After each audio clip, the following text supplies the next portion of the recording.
ತಗೊಳ್ಳಿ ಸ್ವಾಮಿ.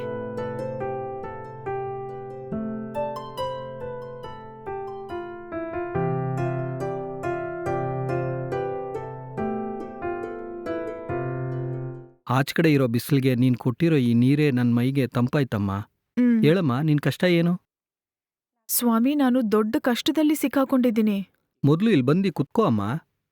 ಪರವಾಗಿಲ್ಲ ಸ್ವಾಮಿ, ನಿತ್ಕೋತೀನಿ. ನಾನೇನೂ ತಪ್ಪು ತಿಳ್ಕೊಳ್ಳೋದಿಲ್ಲ, ಇಲ್ಲಿ ಬಂದು ಕುತ್ಕೊಂಡು ಹೇಳು. ಸರಿ ಸ್ವಾಮಿ.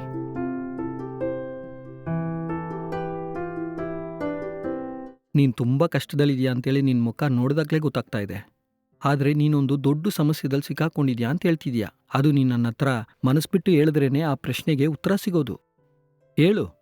ಸ್ವಾಮಿ, ಈ ಮನೇನ ನಾವು ಗುರ್ತದವರು ತುಂಬಾ ಜನರತ್ರ ಸಾಲ ತಗೊಂಡೇ ಕಟ್ಟಿದ್ದು. ಕೆಲವರಿಗೆ ಕೊಟ್ಟು ತೀರಿಸ್ಬಿಟ್ವಿ.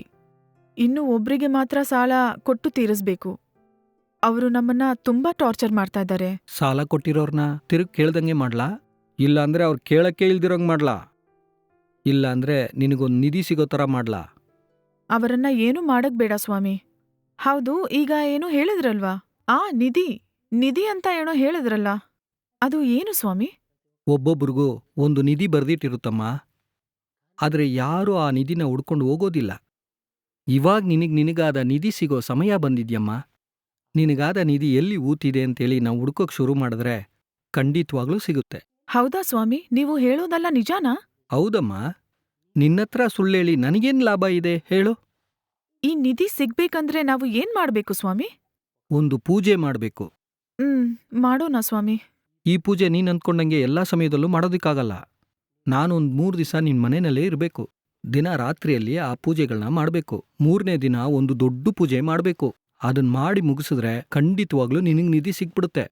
ಸರಿ ಸ್ವಾಮಿ, ನಿಮ್ಗೆ ಪೂಜೆಗ್ ಬೇಕಾದಲ್ಲ ನಾನ್ ರೆಡಿ ಮಾಡ್ತೀನಿ. ಸರಿ ಸರಿ ಸರಿ ಸ್ವಾಮಿ, ನಿಮ್ಗೆ ಟಿಫನ್ ತರ್ಲಾ?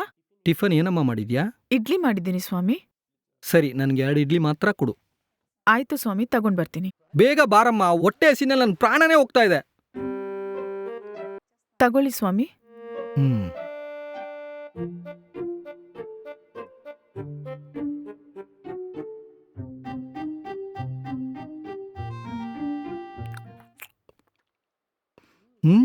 ಇಡ್ಲಿ ಮಲ್ಗೆ ಹೂವ ತರ ಇದೆಯಮ್ಮ. ತುಂಬಾ ಥ್ಯಾಂಕ್ಸ್ ಸ್ವಾಮಿ.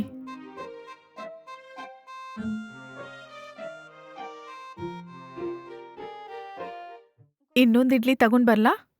ಅಯ್ಯೋ ಬೇಡಮ್ಮ. ಯಾಕೆ ಸ್ವಾಮಿ, ಇಡ್ಲಿ ಟೇಸ್ಟ್ ಆಗಿಲ್ವಾ? ಅಯ್ಯೋ, ನೀನ್ ಮಾಡಿರೋ ಇಡ್ಲಿ ಟೇಸ್ಟ್ ಇಲ್ದಿರ ಹೊಟ್ಟೋಗುತ್ತಾ? ತುಂಬಾ ಚೆನ್ನಾಗಿದೆ. ಆದ್ರೆ ಯಾವಾಗ್ಲೂ ನಾನು ಬೆಳಗ್ಗೆ 2 ಇಡ್ಲಿ ಮಾತ್ರನೇ ತಿನ್ನೋದು. ಡಯಟಲ್ಲಿದ್ದೀನಿ. ಹಾಗಾದ್ರೆ ಸರಿ ಸ್ವಾಮಿ. ಅದಿರ್ಲಿ, ನೀನ್ ಊಟ ಮಾಡ್ದಾ? ಇನ್ನೂ ಮಾಡಿಲ್ಲ ಸ್ವಾಮಿ. ಇನ್ನೂ ಮಾಡಿಲ್ವಾ? ಟೈಮ್ 10 ಗಂಟೆ ಮೇಲಾಗ್ತಾ ಇದೆ. ಹಿಂಗಿದ್ರೆ ಹೆಂಗ್ ಹೇಳಮ್ಮ? ಟೈಮಿಗೆ ತಿಂದಿಲ್ಲ ಅಂದ್ರೆ ಮೈ ಹಾಳಾಗೊಟ್ಟೋಗ್ಬಿಡುತ್ತೆ. ಆಯ್ತು ಸ್ವಾಮಿ, ನಾನು ಈಗ್ಲೇ ತಿಂತೀನಿ.